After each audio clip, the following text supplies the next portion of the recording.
Y saludamos aquí en La Regenta al doctor Javier Quintero, jefe de psiquiatría del Hospital Infanta Leonor de Madrid y además fundador y director de las escuelas Psikids, de las clínicas Psikids en Madrid y en Pozuelo. Buenas tardes y bienvenido, Javier. Muy buenas tardes, Rocío. ¿Cómo estamos? Pues estamos, la verdad que encantados, como todas las tardes. Y es que aquí no podemos encontrarnos de otra manera. Pero es que además, hoy especialmente en esta escuela de padres en la que tú ya tienes larga experiencia por casos que has vivido desde hace años y que has trabajado, hoy nos vienes a contar algo que está de actualidad, pero además a hablar de un tema que está, es absolutamente interesante para todos los padres en general. Así Sí, que preséntalo tú, doctor. Sí, acabamos de presentar un informe, se llama el Informe Panda, es un plan de acción en trastorno por déficit de atención, en TDAH, y yo creo que, pues donde se han presentado las conclusiones de casi 4 años de trabajo de más de 200 profesionales de diferentes ámbitos, donde se ha intentado explicar dónde y cómo afecta el trastorno por déficit de atención en España, cuáles son las áreas que entendemos que deberían mejorarse, y yo creo que es un informe muy completo. ¿Dónde se ha presentado? Sí, lo hemos presentado en el Ateneo de Madrid esta mañana. Esta mañana, o sea que está calentito. Uh-huh. ¿Y cómo ha sido acogido? ¿Qué público había? No, fundamentalmente eran colegas tuyos, eran periodistas. Periodistas. Es decir, una presentación en medios para de comunicación y alguna parte de la administración. Bueno, ¿cuáles son, digamos, las áreas en las que más se ha progresado en este trastorno según el informe Panda? Bueno, lo que sí que estamos viendo es un cambio en lo que es el conocimiento del problema. Hemos pasado de simplificar, lo cual no quiere decir que se haya terminado y que la gente ya entienda que efectivamente estamos ante una situación donde ya todo el mundo entiende qué es el trastorno por déficit de atención, pero hemos dejado quizás de caricaturizar lo que es el TDAH por uno de sus síntomas, ¿no? Esos niños inquietos y maleducados, ¿no? Eso está, yo creo que gracias a Dios y al trabajo de mucha gente, pasando a un segundo plano y desde luego diluyéndose, y la gente empieza a entender que el trastorno por déficit de atención es un problema que afecta a un 6,8% de los niños en España, y que además conjuga la idea de tener síntomas de déficit de atención, de hiperactividad y de impulsividad, y que además la conjugación de esos 3 grupos de síntomas interfieren en el normal desarrollo del niño o la niña que lo padece. Hablando de los síntomas y estos falsos diagnósticos que nos permitimos acuñar, pues muchos padres, ¿no? Que ya directamente te dicen, no, es que mi hijo es hiperactivo. Bueno, yo creo que eso es una de las bondades, por un lado, pero al mismo tiempo de la trivialización, ¿no? Yo creo que efectivamente nos permitimos muchas veces, al igual que con la depresión, por ejemplo, ¿no? Estoy deprimido, ¿no? Usted lleva 2 días triste porque le han echado el trabajo, eso no es estar deprimido. Pues lo mismo, ¿no? Un niño inquieto no necesariamente es un trastorno por déficit de atención y hiperactividad. El criterio debe ser persistente en el tiempo, debe tener una disfunción y, como digo, debe estar presente a lo largo del tiempo. No es que el niño era de una determinada manera hasta hace 4 o 5 días, un mes, y de repente de un mes para acá pues es inquieto, es inatento, pues habrá que pensar desde luego en muchas otras causas, ¿no? Pero bueno, detrás de esa idea también, yo creo que tiene, como digo, la parte positiva, ¿no? Es que la gente ahora ya se plantea que esto hay que preguntar qué ocurre, porque puede ser nada, efectivamente, o puede ser efectivamente un problema que se puede resolver y que tiene fácil solución, o a veces no tan fácil, también depende del tiempo que hayamos dejado de evolucionar. Claro, la cuestión es importantísimo y crucial, como dice el doctor Quintero, es que socialmente pues haya ese estímulo, pero luego dar el paso, es decir, dar el paso de ir a un especialista que es 100%, ¿no? 100%, es decir, un diagnóstico va a decir, pues tiene el trastorno por déficit de atención o no lo tiene.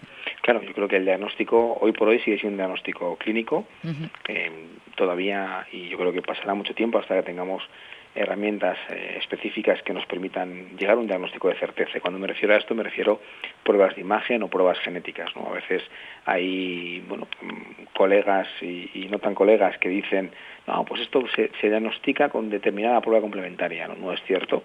El diagnóstico, como digo, es clínico. Sí es cierto que hay muchas herramientas que nos ayudan a entender mejor cómo funciona, o mejor dicho, cómo disfunciona, cómo funciona regular cada uno de los niños o niñas que tienen un TDAH.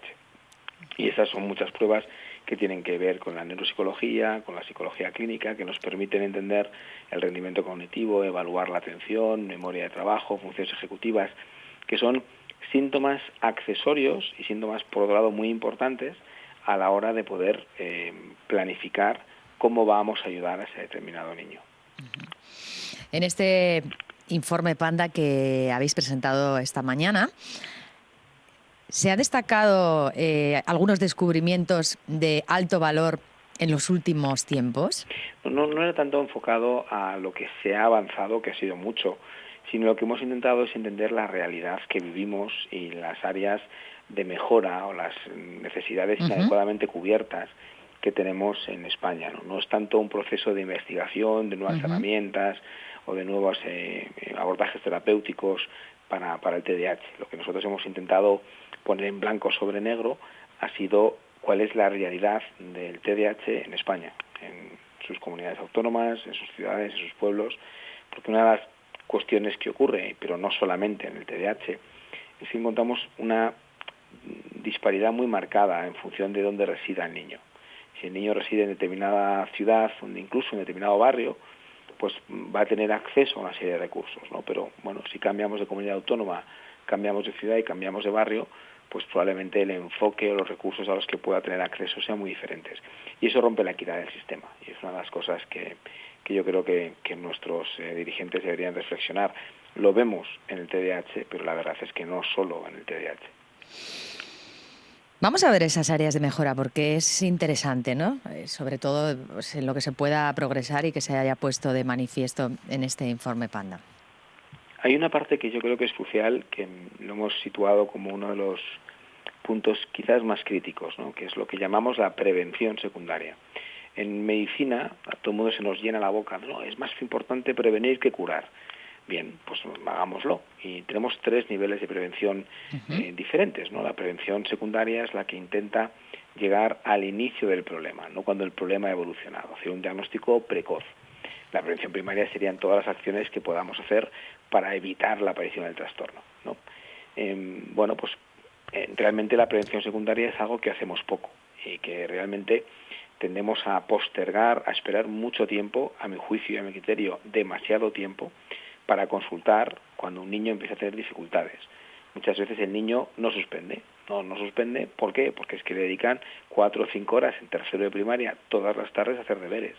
Y claro que mantiene con un sufrimiento, con un desgaste para el niño, para su entorno y sobre todo con una pérdida de oportunidades en el desarrollo normal. Es decir, ese niño que dedica 4 horas a hacer los deberes mientras que el resto de sus compañeros le dedican media hora, 1 hora, el resto de sus compañeros dedican esas 3 horas restantes a jugar y a relacionarse. Y él se dedica a estar encerrado en una habitación estudiando. Con lo cual, evidentemente, hay un sufrimiento importante. Por otro lado, muchas veces esperamos o espera a la gente, ¿no?, a traer a los niños a las consultas cuando el niño ya empieza a tener suspensos, ¿no? Ya empieza a suspender, entonces ya ahí, pues pidamos ayuda. ¿Por qué esperar tanto? Si vamos viendo que el niño está teniendo dificultades desde antes, que el niño no es capaz de estudiar solo. Porque lo que tenemos que entender es que el trastorno por déficit de atención e hiperactividad es un factor de riesgo evolutivo. Es decir, por los problemas de atención ensombrecemos el pronóstico escolar de ese niño. Y de hecho, sabemos que multiplicamos entre 2 y 4 veces el riesgo de fracasar escolarmente. Amén de otros muchos problemas relacionados con otros trastornos mentales y del comportamiento, como ansiedad, depresión, trastornos de conducta, que también son muy importantes. Entonces, si hablamos de diagnóstico precoz, que sin duda es una meta estupenda, y antes de llegar a los suspensos, para los padres sin tratar en absoluto de alarmar, ¿no? Pero simplemente para que estén atentos a esos síntomas previos que nos podrían hacer llevar a consultar, ¿no? Que siempre es mejor consultar ante la duda y que luego no sea nada. Por supuesto, yo me has oído hablar y decir esto muchas veces en muchos otros trastornos. Es decir, yo creo que a nadie se le ocurre en un momento determinado, tengo una mancha en el pulmón o tengo un dolor en el pecho, voy a esperar a ver qué ocurre, a ver cómo evoluciona, ¿no? Voy y consulto, y lo mejor que me puede pasar es que mi médico me diga, tranquilo, no pasa nada. Es decir, no es importante, fenomenal, pero a nadie se le ocurre, voy a esperar a ver cómo evoluciona, ¿no? Pues no, lo mismo, si el niño empieza a tener dificultades, yo prefiero que me consulten 3 niños que no les pase nada, a que de esos 3, uno no consulte, y cuando me consulten, pues ya hayamos perdido mucho tiempo. Uno de los datos que arrojaba el informe es que en España tardamos más de 2 años, desde que el niño empieza a tener problemas hasta que los padres consiguen un diagnóstico certero del trastorno por déficit de atención e hiperactividad, el TDAH. 2 años en la vida de un niño de 7, 8, 9 años es muchísimo tiempo.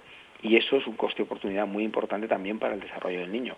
Durante 2 años se podía haber organizado su espacio de aprendizaje, su espacio de relación con los iguales y su espacio en casa de manera diferente. Y no se hizo. Entonces eso acumula, como digo, un problema importante.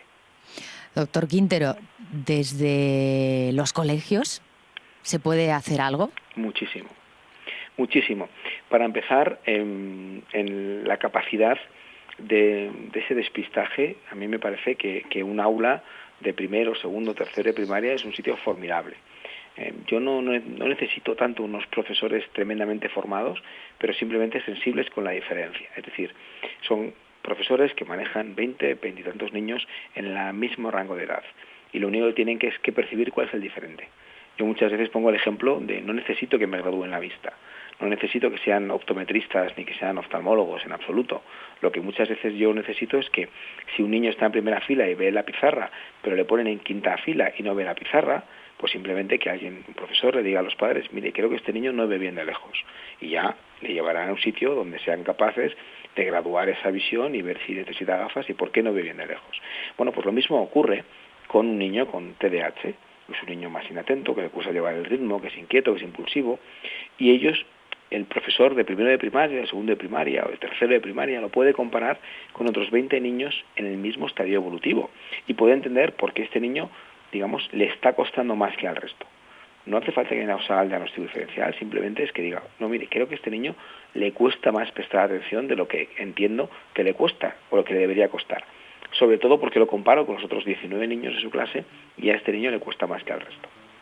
Y a partir de ahí iniciar una vía, porque yo estoy de acuerdo que no todo niño se mueve es un TDAH, no todo niño con dificultades para prestar atención es un TDAH, pero desde luego hay un niño que tiene una dificultad, pensemos por qué esa dificultad, y ahí se elabora todo un proceso de evaluación o no, desde luego empezando por su pediatra de atención primaria y ya derivar o no a un especialista para que pueda hacer ese diagnóstico que yo creo que es importante, que es entender lo que le pasa al niño y por qué le pasa al niño. Y eso les llevará a los padres a tomar las mejores decisiones para ayudar a su hijo.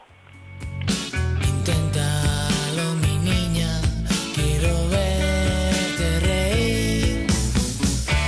Abrázame fuerte, ven corriendo a mí. Te quiero y no hago otra cosa que pensar en ti. Pues pensando en los niños, en los pequeños, en nuestros hijos, en el futuro, siempre del doctor Quintero sacamos una conclusión y es hacer todos un mismo equipo, que somos los padres, los especialistas, los profesores, y hacerlo en torno a los niños y por su bien en cualquiera de las áreas de las que hablamos. Nos ha dado un aperitivo de lo que es el informe Panda y no sé si hay algo que añadir para cerrar por hoy la Escuela de Padres, doctor. Bueno, habría mucho por añadir, porque es cierto que en el... Podemos hablarlo otro día y seguir con este tema. Fenomenal, estupendo. Sería una idea buenísima, Rocío. Porque además es interesante y hay muchos padres, y nos ha llegado a Radio Internacional y a Gente Nijao interés por este asunto. Así que otra semana abrimos Escuela de Padres con este trastorno. Preparamos algo especial. Ya estoy ahí pensando. Bueno, feliz tarde y enhorabuena. Muchísimas gracias, Rocío, y feliz tarde a todos. Gracias. Hasta luego.